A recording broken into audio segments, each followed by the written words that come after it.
Hi guys. මහත් මොනාඩුවක් මැද අපි සෙට් එකක් අරිසමලේ බීච් එකට ගියා. මේ තියෙන්නේ මේ වෙලාවේ ගත්ත පොඩි වීඩියෝ එකක්. මේ තිත්‍රසුලි කුණාටුව එන්න දවස් 2කට විතර ඉස්සෙල්ලා ගත්ත වීඩියෝ එකක්.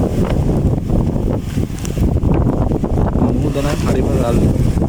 අපි කවුරු රැල්ල නම් පැගුවේ නෑ මේ වෙලාවේ. හැබැයි මුද සාමාන්‍ය දවස්වල මෙතන මිනිස්සු මුදේ නානවා කියලා තමයි අපිට ආරක්ෂා. මේ වෙරළ පීඩලා තියෙන්නේ ත්‍රිංකු ඉඳන් කිලෝමීටර් 50ක් වගේ එහයි.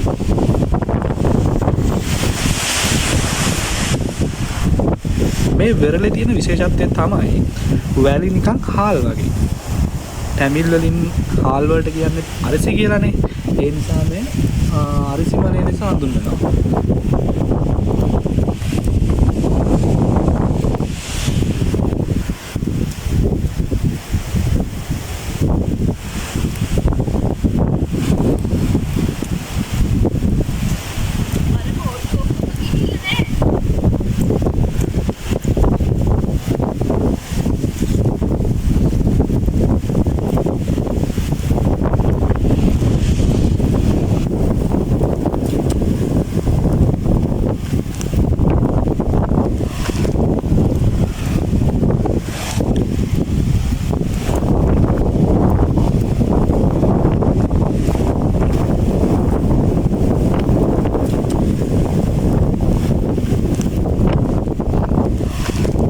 මේ වෙරළ ළඟම පන්සලක් තියෙනවා. මේ තියෙන්නේ ඒ පන්සලේ චෛත්‍ය ළඟට වෙරළ පේනවා.